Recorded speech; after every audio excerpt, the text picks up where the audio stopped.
Hey, so some news today, baseball news. You know that by the title of the video, but uh, you know, some some people just click on the video, I guess. So we have two signings, one extension and one signing. And before I get into it, just hit that like button below, subscribe to the channel, and just give me your thoughts on, what the deals. So, uh, first, so I was gonna do a separate video for this signing or this extension, but then a big free agent signing happened with the same team. So I decided to lump them together since, the signings are pretty related. So, first, earlier today, Miguel Sano signed, or was it earlier today or yesterday? I forget now. But the Twins signed Miguel Sano to a 3-year, $30 million extension with an option for a fourth year at $14 million. And that includes a buyout. I forget exactly what the buyout is. But it's so Miguel Sano was, I think he had 2 years left on his, rookie contract, if you want to call it that. And the Twins decided to sign him. Basically, if they pick up his option, he has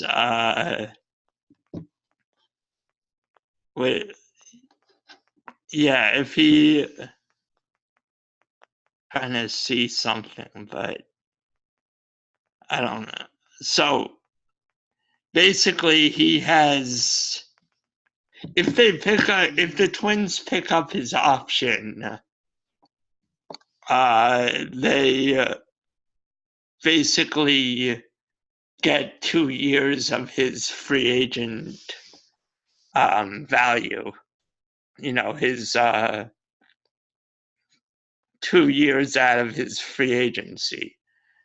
And he's actually 26 years old. So he'll have, let's see, so 27, 28, 29, 30. So they sign him through his age 30 season. I mean, that's pretty good if, they'll have him. I mean, I think they probably would have liked to sign him to a couple of other options. But for a guy like Sano, he probably, once you get into your 30s, each year you start to decline a little. Players usually decline like when they're 32, 33. So this contract allows him some security for if he gets injured or if he just doesn't perform. And it also allows him to test free agency and land another big contract when he's, still at the tail end of his prime. So, I mean, I can see both sides of the deal. I think it's a good deal for both sides.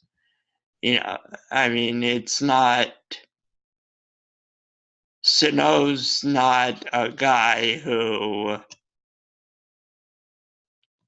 he's not like a Francisco Lindor who, you know, there's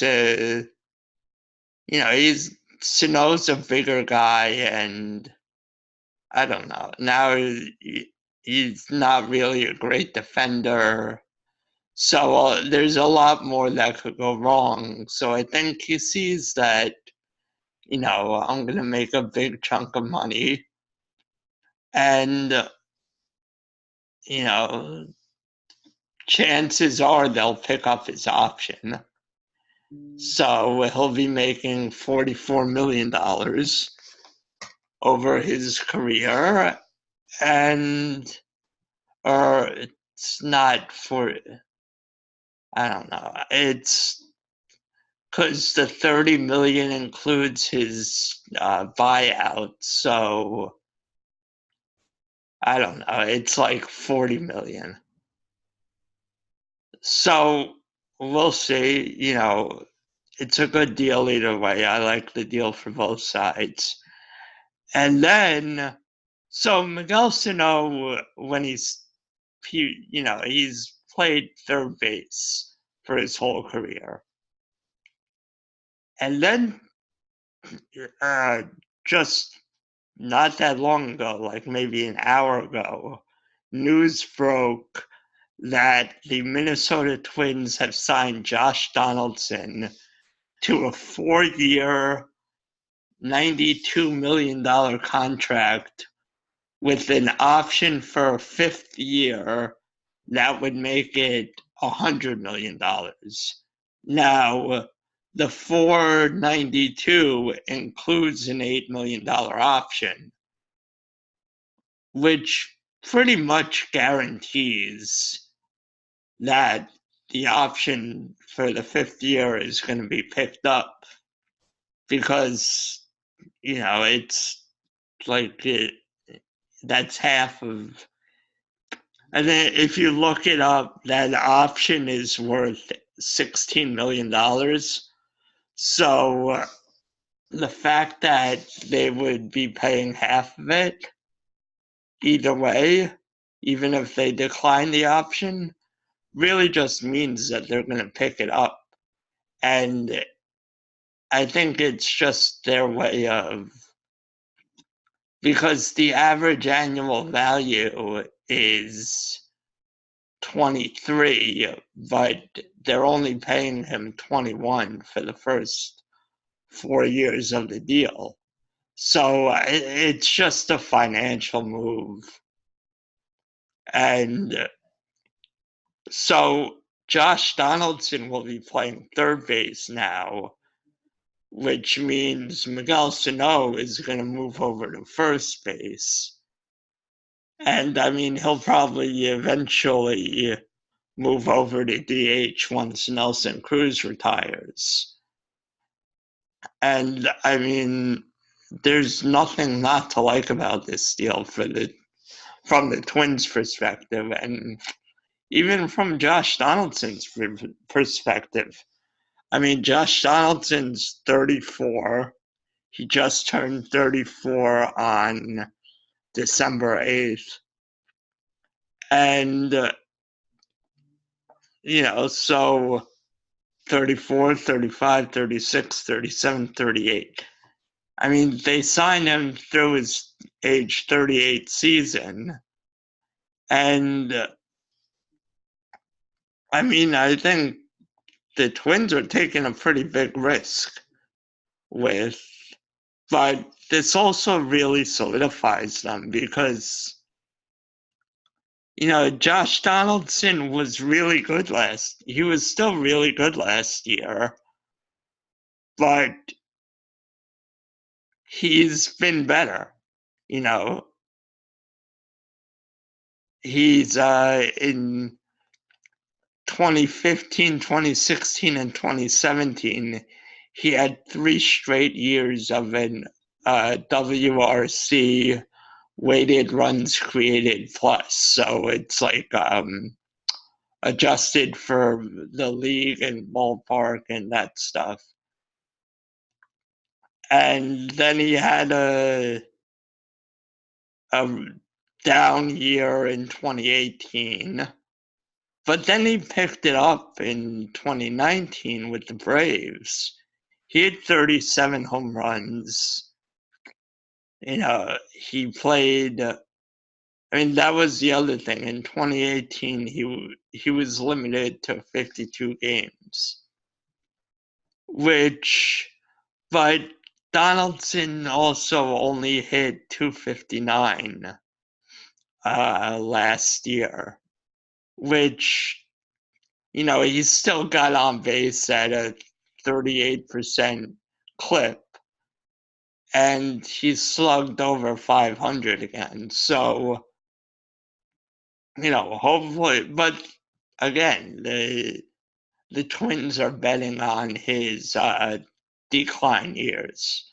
So they're hoping that, what they're really hoping is that he can somehow keep them in contention and maybe get them to a World Series. And like I've been saying throughout all these things, is the AL Central is kind of wide open right now. I've been saying I like what the White Sox are doing, that they're taking advantage of a weak division. But this move, bolsters a Twins offense that set a record for home runs last year even more. And the one thing, I don't love their pitching. Right now it's sort of, I guess they're hoping for someone like Michael Pineda to be able to come back and pitch well, and trying to see if they have any major league ready prospects.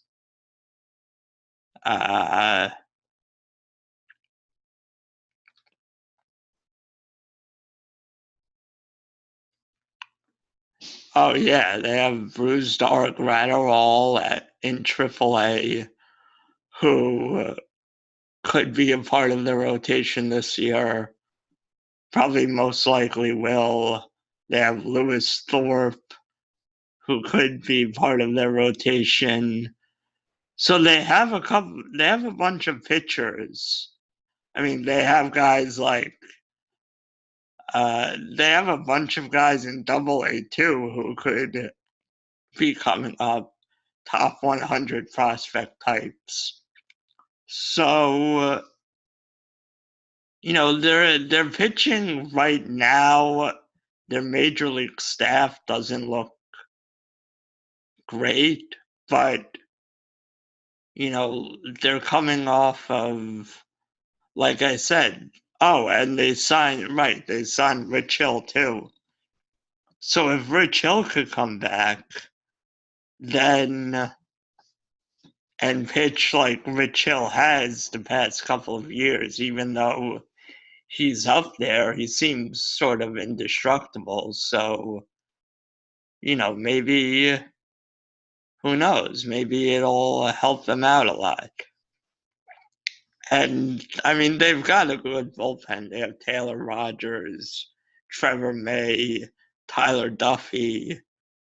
They signed Sergio Romo and Tyler Clifford, who could be nice depth pieces.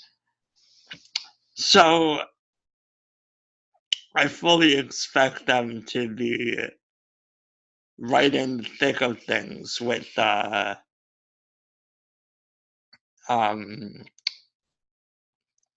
White Sox and the Indians. The Indians still have Clevenger and Lindor, so I expect until they trade those guys, if they trade those guys, I still expect Cleveland to be in the running just because, those guys are still there and they still have guys like Shane Bieber but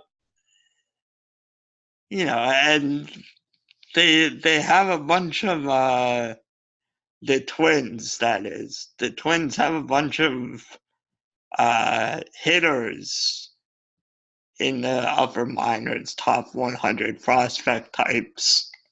They have Royce Lewis at shortstop, and Trevor Larnach in the outfield, and Alex Kirilloff.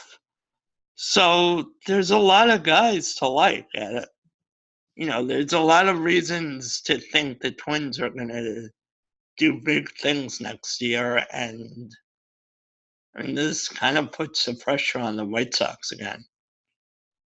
But I don't know. We'll see. But that's it for this video. If you like this video, give it a thumbs up or give it a like below. Hit that button. Subscribe to the channel. And yeah, just do that. So, and comment below. Give me your thoughts and check out theunusefulidiots.com for all things Unuseful Idiots, how to support the YouTube channel or the podcast or whatever. And yeah, just do that. All right. See ya.